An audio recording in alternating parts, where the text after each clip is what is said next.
that was ordered for a subpoena artistic condom is not valid, Mr. Chairman, since Supreme Court mismo po nagsabi na it cannot be applied in inquiry in aid of legislation.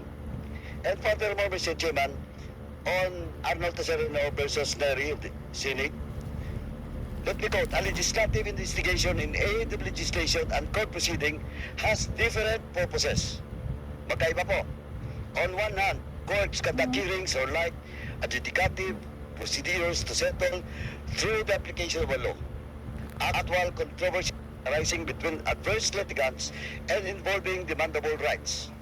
On the other hand, inquiries in aid of legislation are an inter alia undertaken as tools to enable the legislative body to gather information and thus legislate wisely and effectively, and to determine whether there is a need to improve existing laws or enact new or remedial legislation, albeit inquiry need not result in any potential legislation. Ongoing judicial proceedings do not preclude congressional hearings in aid of legislation. Napakalinaw po na yung excuse letter o yung letter reply ng lahat ng mga resource person that was issued the subpoena in today's hearing is not acceptable and valid po. Now, and lastly, Mr. Chairman, let me read na lang po. Let me manifest with regards to the statement being made by Attorney Trixie Angeles in social media po. Allow me to proceed, Mr. Chairman. You have the floor. Thank you, Mr. Chairman. While we acknowledge the right of Attorney Angeles to seek reprieve before the Supreme Court for an act which he believes will curtail her constitutionally granted right, clarification must be made to further justify the previous directive of this joint committee. Firstly, the Joint Committee issued the show cause order against Attorney Angeles not because of her non-attendance to our February 4, 2025 hearing.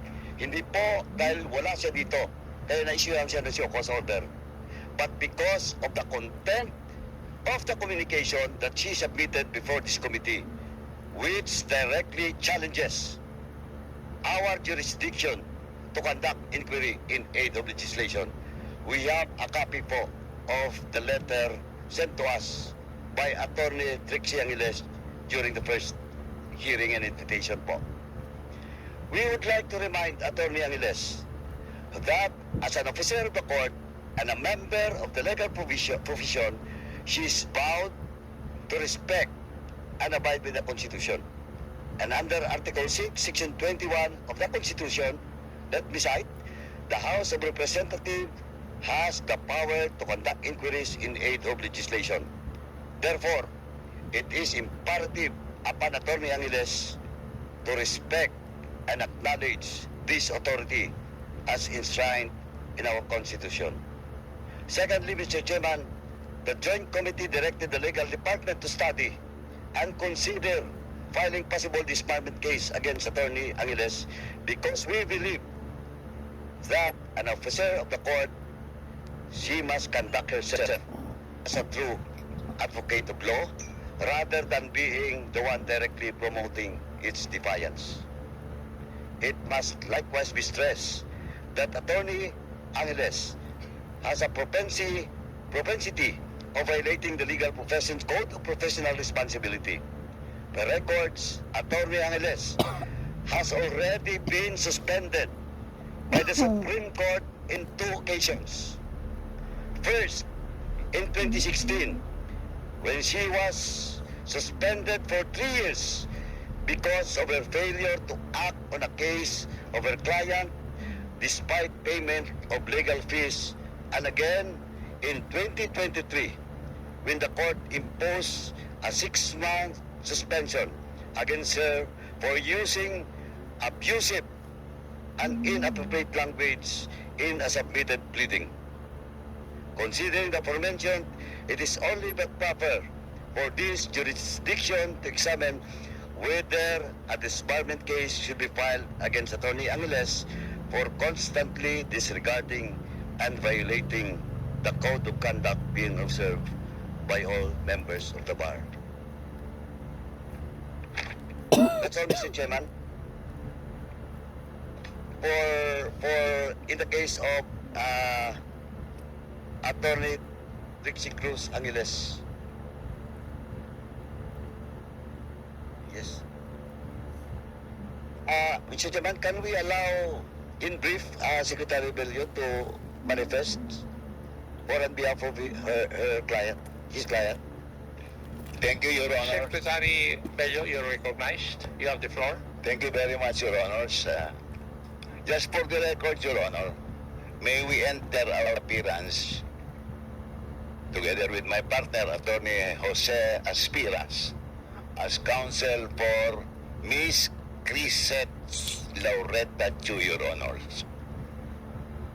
Before coming here, Your Honor, I received a letter signed by Miss Chu addressed to the chairman, the Honorable Congressman Dan Fernandez, explaining her reason for not attending this hearing, Your Honor, because she alleges that she is not a blogger, much less a purveyor of false news or fake news. As a matter of fact, Your Honor, Ms. Chu is a legitimate media practitioner and even a column editor of a national daily, which is the Manila Bulletin, Your Honors.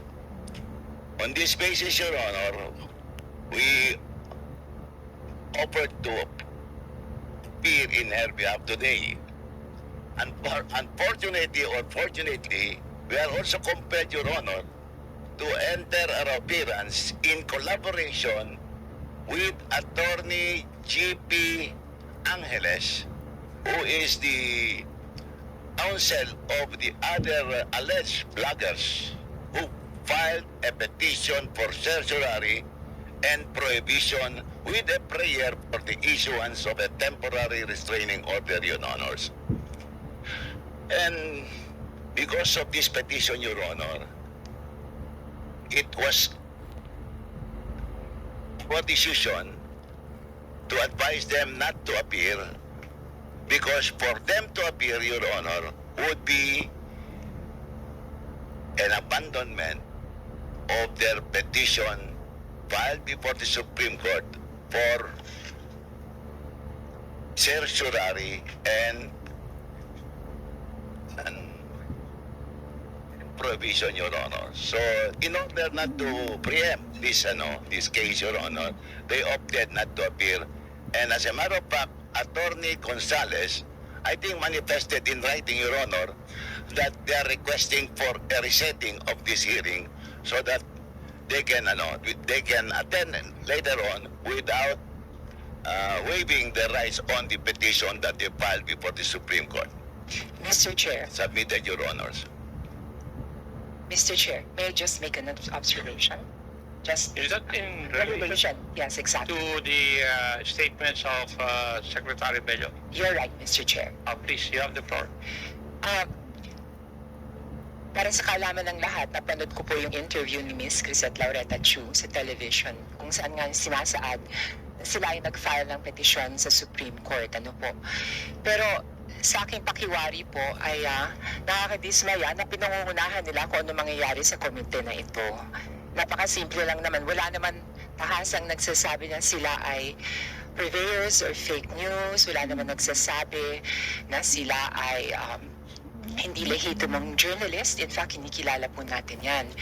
Kung iniimbitan po siya ng House of Representatives ng komite na ito, ay ito ay sa kadahilanan gusto nating malaman ang kanilang punto de vista sa problema nga ho ng paglaganap ng fake news. Para sa akin, merong elemento ng paranoia.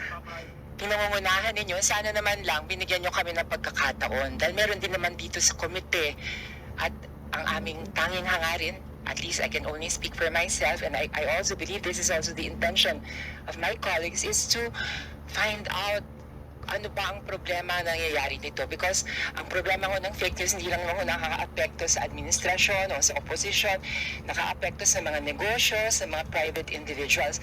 Nakakalungkot po, Mr. Chair, na sa puntong ito, ang mangyayari niyan, ang magiging dahilan na yung kanilang petisyon sa Supreme Court.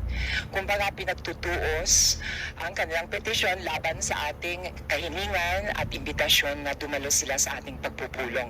Yun lamang po, Mr. Chair. Thank you, Your Honor. Chairman.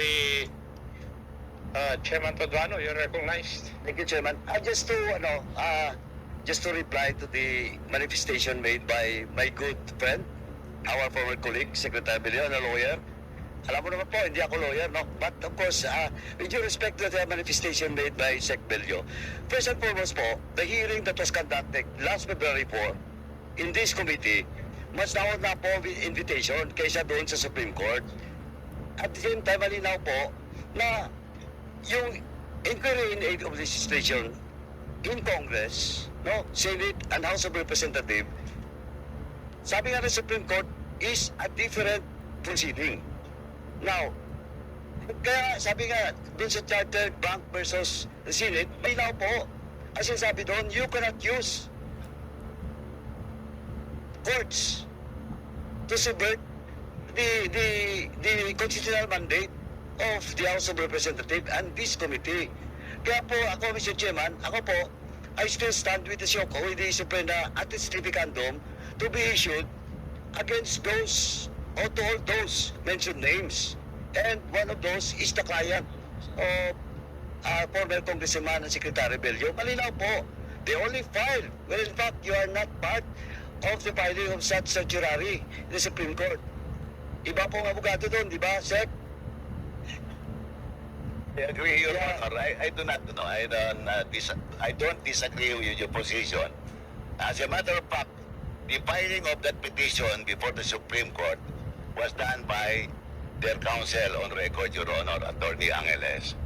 And the only reason why we agreed to that for them not to come over is for them not to render moot and academic that petition. So it's up for the Supreme Court to decide whether their petition for certiorari and prohibition has any legal basis, Your Honor. Chairman, can I reply?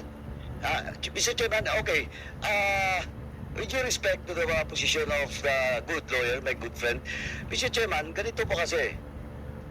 The issue of the Suprema at the Stificandum, if they will not be present in the next hearing, and the excuse that will be sent once again to us is not valid, they might be cited in contempt. And doon na po, sa mga letter nila, citing Section 11, Paragraph A, yun na po, they will be cited in contempt, no? Cited in contempt in violation of Paragraph A. Alam po ni Secto, kasi former congressman, lawyer pa, di ba? Absence without legal excuse in this committee po. Now, ang sinasabi ko lang po, just for the record, Mr. Chairman, malinaw po, we follow due process here. We have done due diligence. We invited them, we issue a show cause order, now we issue a subpoena at this Stificandum. Now, in the next hearing, they should be present. Iwasan po sana natin magkaroon ng constitutional impasse po dito. No? Kasi if we wait for the Supreme Court and we will not do our constitutional duty here, there will be a problem. Kaya po I hope my good friend, the good lawyer, Secretary Bello, will advise his client to be present in the next hearing because we will be forced to impose our constitutional mandate at the same time our internal laws of the House, Section 11 of the internal laws, which is Section for contempt po. Thank you, Your Honor. I will follow your advice, Your Honor. Thank you, Mr. Chairman. That's all. Thank you, sir. Thank you.